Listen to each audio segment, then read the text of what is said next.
This video could possibly save your life and the lives of your employees. Tip number 5 is a must-do. Let's get into this difficult subject, workplace violence.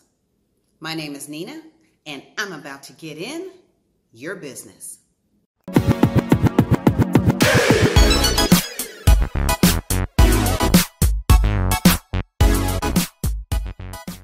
This is the first of a two-part video series on how to reduce the chances of workplace violence happening at your company. Use the information in this video as a starting point to begin creating your company's customized workplace violence protocol and procedures. Workplace violence has become all too common.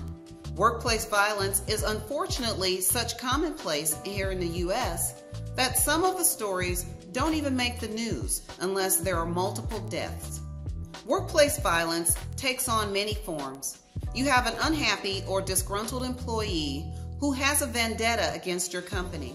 You have a domestic violence situation that transcends from an employee's home into the workplace. You may have unhappy customers or clients that do not like how your company handled their particular job. And finally, you have strangers who, for whatever reason, for example, a robbery, targets your company.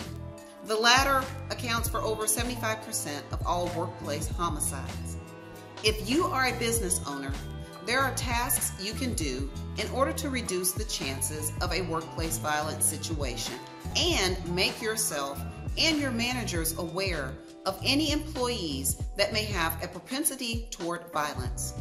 If you are a manager or a business owner, I highly recommend that you perform these steps to safeguard your life and the lives of your employees.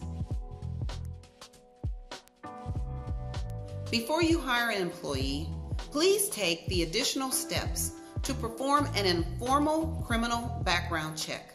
More specifically, look for any history of violence. I highly recommend watching my previous video on performing background checks.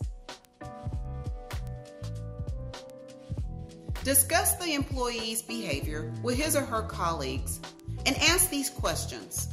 Is the individual experiencing attendance problems? Arguing with management regularly? Mood swings toward management or other employees?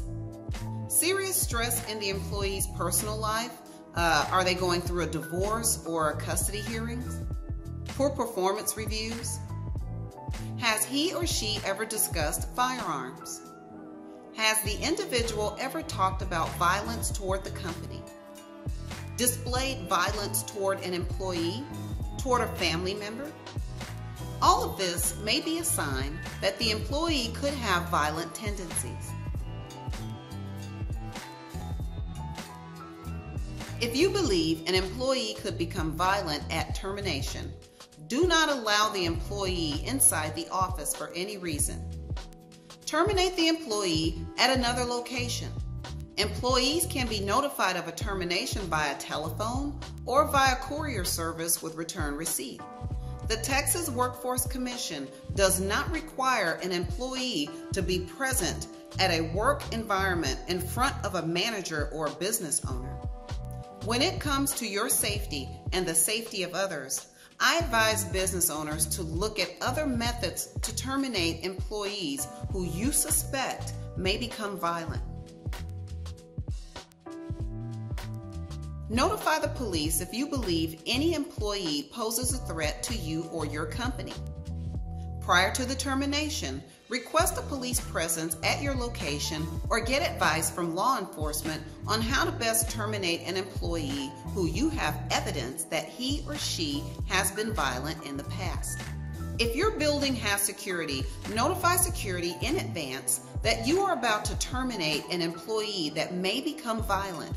Show the security personnel the employee's photo, their automobile, license plate information, and any other information that could identify the employee.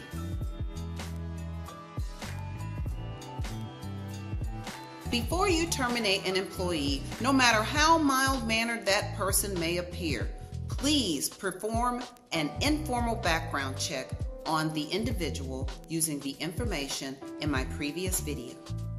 What information you could gather could be a game changer. Adjust your approach to the termination based on what you find out. Just doing this one act may save your life and the lives of your employees. Does your company have a workplace violence policy in its employee handbook? This is a good starting point if your organization does not have any official stance on workplace violence. Create your own customized employment policy and review it with your employees. Don't be afraid to talk about workplace violence with your employees. Create a program that encourages employees to report any instances of workplace violence threats, employee fights, or other abusive behavior directly to the business owner, even if they think the person is not serious. Further this by developing protocol that encourages employees to inform management of any domestic violence that has taken place in their homes currently or in the past. Get as much information as you can about the situation, including names and criminal records. Keep this information in a separate file, not in the employee's personnel file. Guarantee confidentiality with any employee who comes to you with this type of information. Regularly train your managers on how to deal with all types of employees without using intimidation, bullying, threatening tones, threats of termination, or demeaning behavior toward employees.